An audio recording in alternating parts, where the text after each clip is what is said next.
Hello everybody, welcome back to our channel. There have always been factors like religion, region, race, color, political views, political affiliations that have divided us as humans. But there have been factors like science and medicine which evolved beyond the boundaries of religion, region, and color. Unfortunately, during the pandemic, these very unifying factors like science and medicine are effectively creating a lot of divide among us. I have been a student of science all my life, and I respect the fact that science and medicine are multifaceted. I came to the US in the year 2001 as a student. Ever since, I have respected this land for the kind of freedom it gives to its citizens to think and act. But during the pandemic, science has become more singular than multifaceted, and our freedom to think and act are somewhat curtailed. We are looking down upon our family members, friends, and neighbors just because they have taken decisions about science and medicine which are different from our own.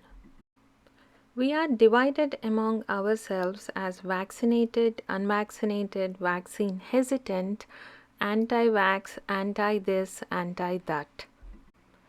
If we can keep our emotions and political affiliations aside, we will understand for a fact that science is presenting data that is supporting all the groups that we are talking about. There is enough scientific data to support the idea of mass vaccination, but also there are many researchers, scientists, and doctors who are against mass vaccination. There is enough data to suggest that vaccination can lead to a more vaccine and drug resistant variants. This is a chance that many nations around the world, or should I say the whole world, has taken just to stop the spread of this virus. Take for example the influenza vaccine. The vaccine that has been around us for a long time and which is administered in many countries twice a year is losing its potency, effectiveness against the influenza virus. Let's talk a little about the three major groups here: the vaccinated, the unvaccinated, and the very interesting vaccine hesitant group. The vaccinated believe that the vaccine will protect them from serious illness, and there is enough data to support this. And the unvaccinated group is very confident about their natural immunity. They want to take a chance against a virus, the mortality rate of which is very, very low. And the third interesting group is the vaccine hesitant group. But are the fears of the vaccine hesitant group totally unwarranted for? History says no, not at all. In the year 1976, the United States of America acted very hastily against a strain of flu virus which now we know as swine flu. On the 4th of February 1976, a young soldier named David Lewis died from a new form of flu strain, and CDC thought that it was happening because of a strain that was genetically close to the Spanish flu strain of 1918. CDC believed that in order to avoid an epidemic, at least 80% of the US population should be vaccinated against this virus. Congress readily allotted money for the potential good press of saving lives. But interestingly, World Health Organization adopted more of a wait and see attitude about the virus. Immunization started on the 1st of October. But by then, majority of the American population, the press, and the WHO had realized the fact that the alleged epidemic never started. A journalist of New York Times went ahead and called the whole thing a political fiasco. Vaccinations were happening on a mass scale, and the press were having field day after field day reporting the side effects generated from the vaccines. Press reported that many who received vaccinations in Philadelphia collapsed right after the shot. Even if we think that the press at the time had exaggerated the story, we can't ignore the fact that the virus itself at the time killed only one person.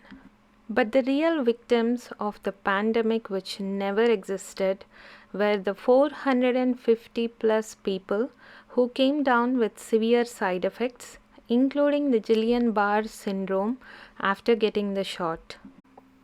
Let's go a little further into the history and understand what happened during the Spanish flu. The Spanish flu of 1918 was initially thought to be caused by a bacteria. Various vaccines were developed against this bacterial agent before it was concluded that this bacteria was in fact not the reason for the Spanish flu. These vaccines, if any, only protected against the secondary bacterial infections but not against the Spanish flu virus itself. So, is the vaccine hesitancy really a problem? Shouldn't the government try to alleviate these fears and not push mandates after mandates against the general population? Let's also talk about the data that is coming out via whistleblowers. The latest article in the British Medical Journal reports of a researcher who is blowing the whistle against Pfizer on data integrity issues. According to this researcher, I quote, "Speed may have come at the cost of data integrity and patient safety," unquote. During one of the latest Senate sessions, Senator Cassidy asked Dr. Walensky of CDC as to how many CDC employees actually are vaccinated. Surprisingly, or not so surprisingly, Dr. Walensky evaded the question completely. At home, we are talking about vaccine hesitancy. But the stories that are coming out of Israel show that the vaccine effectiveness is drastically dropping as months pass by. They are also reporting that vaccines are doing a good job at keeping the infected from hospitalizations. Surprisingly, the media in the United States of America has totally ignored the data that is coming from other countries, including Israel and many countries in the Europe. Not just the vaccines from Pfizer, some interesting decisions are being made against Moderna in many Nordic countries. Finland, Sweden, Denmark, Norway are recommending against the use of Moderna's COVID-19 vaccine in younger age groups. The risks of cardiovascular side effects like myocarditis and pericarditis are mentioned to be the reasons for this decision. Japan also cancelled its contract with Moderna, citing the reasons of contaminants in the vaccine shipment that they received.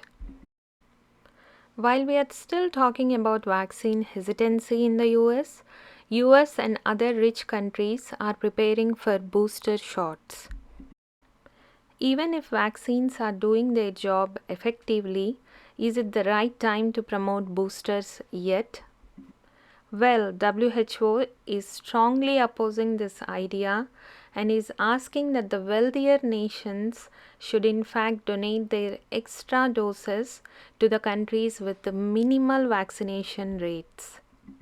The Director General of the WHO, Dr. Tedros, has made his position very clearly, calling for countries to impose a moratorium on boosters until 10% of the people in every country are vaccinated.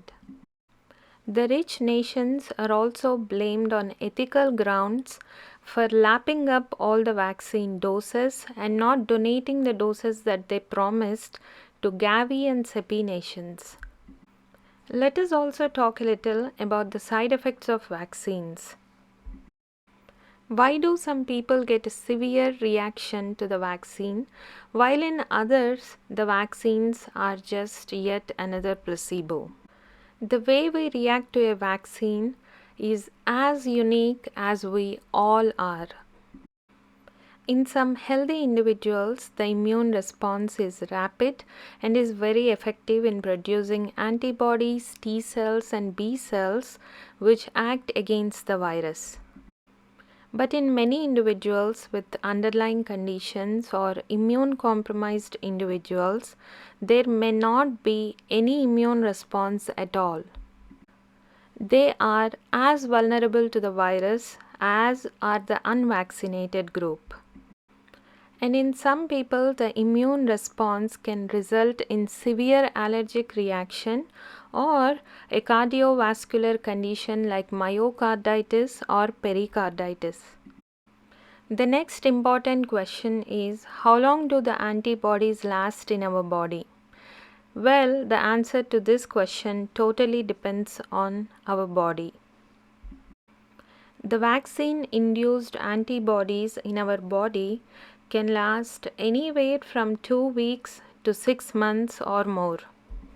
There is not much data available at this point on how long the T cell and B cell immunity will last in our body. Are boosters an answer to this situation?